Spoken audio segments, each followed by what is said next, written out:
to Flipboard Magazine, and never signed a yearbook after he left high school. The list of women saying Roy Moore creeped on them 40 years ago just keeps getting longer and longer, as the Washington Post reported last night on two more women, Gena Richardson and Becky, who recalled in detail how Moore hit on them when they worked at the Gadsden Mall in the late 70s. Yes, that's in addition to the two women AL.com reported on Wednesday afternoon. Ms. Richardson, now 58, said that Moore did his 30-year-old teen idol act in the fall of 1977, somewhere around her 18th birthday, though she can't recall whether it was before or after. Richardson was in 12th grade at the time, and working the jewelry and cosmetic counter at Sears, when Moore, then 30, wanted to get to know her better, telling her, "You can just call me Roy," as any friendly assistant district attorney cruising teen girls might.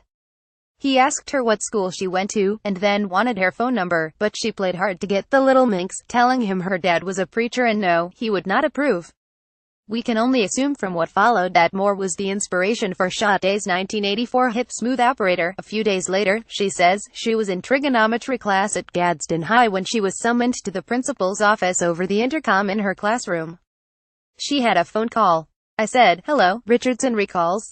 And the male on the other line said, "Gena, this is Roy Moore." I was like, "What?" He said, "What are you doing?" I said, "I'm in trig class." Moore then laid on the charm, as one would when talking to any gal who's taking a call while she's in her high school's office. At that point, he said, "Would you like to go out sometime?" Recalls Richardson. I said, "Well, I can't talk right now," and being so naive, and so not worldly, I said, "I'll be at work Friday or Saturday." I wasn't so worldly. That's the true voice of a real Southern woman, and we absolutely believe her. Moore dropped by Sears again that weekend and asked her out. Richardson tried to brush him off, saying, as she had the first time he hit on her, "Look, my dad is so strict." But Moore persisted, and finally convinced Richardson to go to a late with him at the mall's theater, just as if he were 12 years younger and an appropriate age for her. After the Moore generously offered to drive her to her own car, at which point readers of the WAPO story are all saying, "Oh, God, don't get in his car." But she did, and when they got to her car, way off in the back parking lot behind the Sears store, he wanted to sit and chat a while, and sweet Christ, girls in 1977 didn't even have pepper spray, did they? I just explained to him that my dad's a minister, and you know, I just can't sneak around because that's wrong, she recalls. So, I thanked him and started to get out, and he grabbed me and pulled me in, and that's when he kissed me. It was a man kiss, like really deep tongue. Like very forceful tongue. It was a surprise. I'd never been kissed like that, she says. And the minute that happened, I got scared then. I really did. Something came over me that scared me. And so I said, I've got to go, because my curfew is now. That definitely acts like a guy who would go on to say the gays threaten families.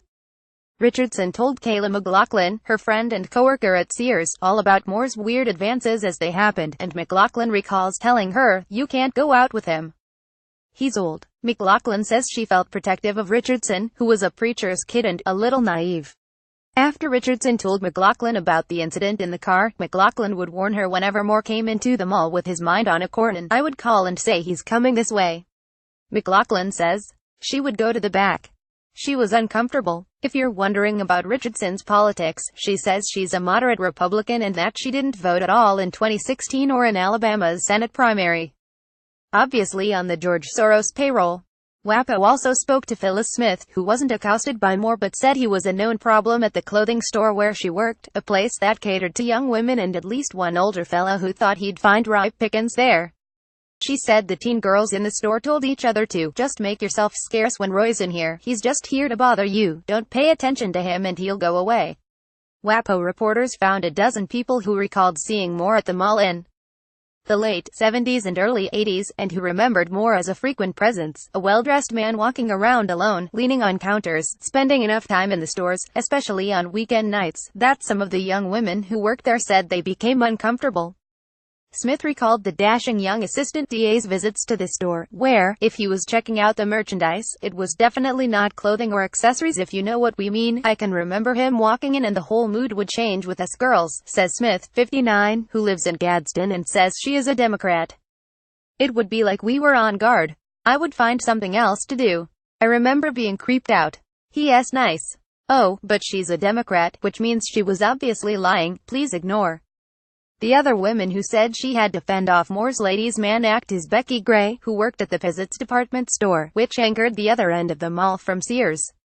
She was 22 in 1977, and even though she was probably a bit on the ancient side for Moore's tastes at the time, he apparently thought she'd do. Parents would drop kids off, let them roam the mall.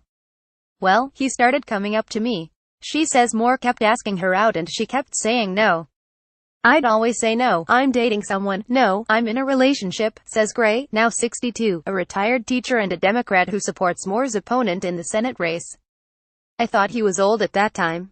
Anyone over 22 was just old.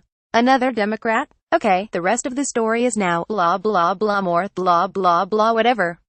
If you're still bothering to read, we also learned that Moore made a habit of hovering around Gray in the men's section where she worked, or near the restrooms, and that was not cool with her. She became so disturbed that she complained to the Pizzitz manager, Maynard von Spiegelfeld. Gray says he told her that it was not the first time he had a complaint about him hanging out at the mall. Mr. Von Spiegelfeld is no longer among the living, but the consensus in the Wonkette secret chat cave is that we all want to be known as Maynard von Spiegelfeld from this day forward. The Moore campaign didn't even bother commenting on the latest allegations, because obviously all these women, and the people who corroborated their accounts, are liberal agents of Satan trying to bring down a righteous man. A spokesperson issued a statement explaining this obvious fact. If you are a liberal and hate Judge Moore, apparently he groped you, the statement said. If you are a conservative and love Judge Moore, you know these allegations are a political farce. So there. In fact, let's be honest, when more women come forward, it's not evidence that Moore was a serial creeper on young women. It's proof that the Washington Post is paying thousands of dollars to women to lie, because that's exactly how journalism works, you know. Just ask Lenny Juwenstein and he'll tell you. Your Wonkette is supported by reader donations.